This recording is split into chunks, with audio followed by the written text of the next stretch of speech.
A very good morning. I'm delighted to be speaking at the start of a very busy second day of the SDG Summit. As the European Commissioner for Financial Services, one of the biggest issues that confronts me is the future of finance. We urgently need to find new ways to invest for our planet, not against it. We need to make finance a force for positive social change, and we need to make sure finance is fit for the digital age. Building the next frontier of finance is no small task. So today I would like to focus on how we can address our first challenge, investing for our planet. We're doing our part in terms of public money. The European Green Deal investment plan, the investment pillar of the Green Deal, will mobilise at least 1 trillion in sustainable investments over the next decade. And the Just Transition Mechanism will make sure at least 100 billion in investment supports workers and citizens in regions that are most impacted by this transition. But we won't reach the next frontier of sustainable finance with public money alone. We need the private sector to play a leading role. Now, bringing businesses and citizens with us on the way to climate neutrality is essential. And that's why the Commission adopted a new sustainable finance strategy in July. We're putting forward ambitious policies that facilitate transition finance, make sustainable finance more inclusive, boost the resilience of our markets and step up global ambition. We want to make sure the wider economy can access green finance as the sustainable transition gathers pace. We need to support all sectors as they reduce their negative impact on the climate and environment and maintain that support at each stage of their journey. And that's where the European Union's taxonomy comes in. This EU taxonomy is a classification system for sustainable economic activities. It helps companies, particularly their CFOs, plan their transition by giving them a clearly signposted path to follow. And it helps to shift investments where they are most needed.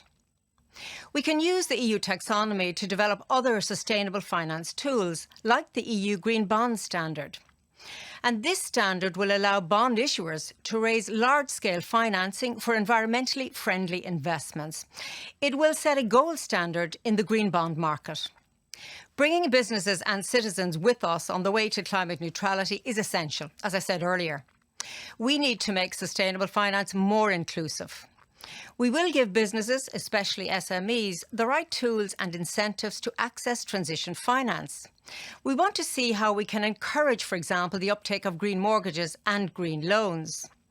These could help SMEs improve the energy performance of the buildings they use. And we will also look at ways to support credible social investments. We also need to safeguard our financial system against climate change, because climate change is a risk to financial stability. To be resilient, companies must put sustainability at the very heart of their strategies and decision-making, and they must do so systematically. Environmental risks are very real. We must account for them. The Corporate Sustainability Reporting Directive will strengthen the sustainability reporting rules for companies. And it can act as a management tool for companies and an information and transparency tool for financial markets and other stakeholders, including civil society. It will allow coherent sustainability information to flow throughout the financial value chain. Mandatory EU sustainability reporting standards are at the heart of the proposal. At the moment, there are different standards and expectations, and this is both confusing and costly. So the European Financial Reporting Advisory Group is working on draft EU standards. We're making sure that this process is transparent, and we are making sure that the voices of all relevant stakeholders are heard. The final standards will take into account risks to companies, as well as the impact companies have on society and the environment. Now, it's clear that global challenges require global action, and markets are global, so sustainable finance must be global too. Today, the European Union co-chairs the International Platform on Sustainable Finance. Its members represent more than half of the world's emissions, GDP and population. And we're also active in the G7 and G20. By driving the discussion on the world stage, we want to help build a strong international sustainable finance architecture. And this must include robust international governance, a solid rulebook and a monitoring framework. This means providing the private sector with usable tools and metrics at the global level, such as taxonomies, green standards and labels, and comprehensive disclosures for both businesses and financial market participants. These changes that we need to make will, of course, not be easy, but they are absolutely essential.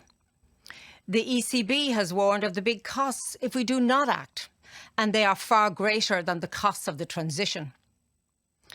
But if we want to limit the impact of climate change, if we want to build back greener after the COVID-19 pandemic, if we want to build the next frontier of finance, then these changes are absolutely necessary.